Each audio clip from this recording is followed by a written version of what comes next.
Olá pessoal, tudo bem com vocês? Bom, hoje eu estou aqui novamente no Mel Mágico e hoje eu vou tirar todas as minhas dúvidas com o melhor que cuida das abelhas. Vamos lá, Natália? Vamos? Vamos conhecer o meliponário Mel Mágico? É claro!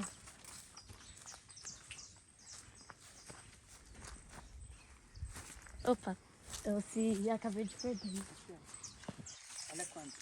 Nossa, gente, são tantas. Mas por que elas estão assim, rodeando? Na verdade, gente, elas estão trabalhando. Por isso que agora é um horário bom. Natália, essa aqui é a abelha borá. Nesse momento que o sol está quente, o clima ele tá mais quente, elas ficam fazendo esse voo. Ó, pode ver que tem muita abelha Kelson, voando na entrada. e que horas que elas vão Elas fazem uma revoada na entrada da colmeia. E que horas que elas entram para a sua casa? Normalmente no final do dia, depende do clima. Se tiver um clima quente, elas acordam mais cedo, trabalham o dia todo. Agora, se vier chuva ou se esfriar, elas voltam para a colmeia delas. Então elas ficam só no calor? Normalmente durante o período mais quente do dia. Ah, entendi. Eu queria fazer uma pergunta que eu não consigo entender muito bem. Para que as abelhas são tão importantes assim? As abelhas são importantes para a polinização. Então, a maioria das frutas que você consome, Natália, elas precisam da polinização das abelhas. Então, as abelhas também nos fornecem própolis, mel, que é importante para o consumo humano. Eu tenho uma outra dúvida. Normalmente, os néctares servem para... Elas retiram das plantas, certo? O néctar, a planta produz justamente para atrair as abelhas. Para as abelhas, ao coletarem o néctar, elas fazem a polinização das suas flores, produzindo frutos, sementes. Aí ocorre a dispersão dessas sementes e a proliferação da espécie no ecossistema. E você sabe dizer que se elas estão próximas da extinção?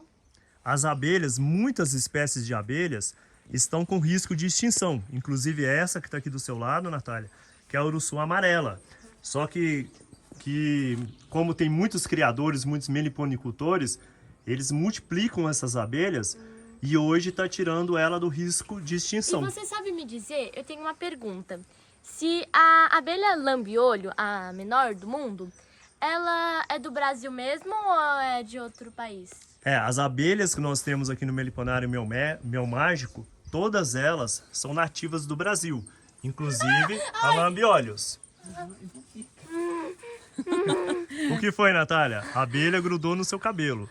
Isso é normal. Não, As abelhas são defensivas. Normalmente elas grudam no cabelo, às vezes elas mordiscam, mas elas não fazem nada. Isso é normal. Ela tá bom? veio aqui em mim, grudou, mas ela não picou, não é? Não pica, elas não têm ferrão, Natália.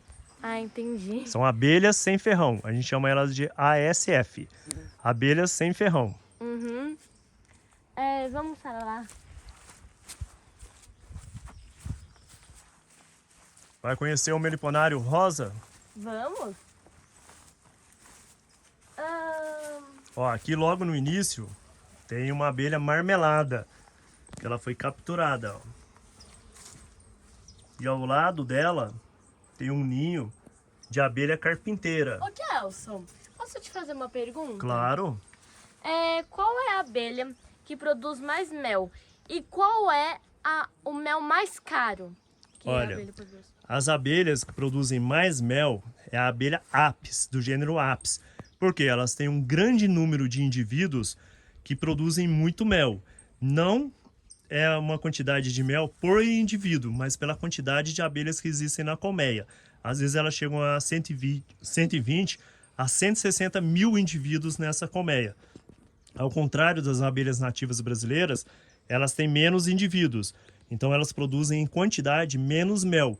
Porém, se você dividir por abelha, várias abelhas brasileiras produzem muito mel comparando com as abelhas Apis. Daqui do Brasil, qual é o mel mais caro? Vários méis, eles têm preços diferentes. Depende da oferta e procura, claro, e da quantidade de produção. Aqui a gente tem um mel que é mais apreciado, um mel que tem um valor agregado maior, que é o mel da Mombucão, que é uma abelha que corre o risco de extinção e produz um mel delicioso. Sério? Nossa, Kelson, você tirou todas as minhas dúvidas, agradeço demais. E bom, não se esqueçam de se inscrever, deixar o like e ativar o sininho. Tchau, galera!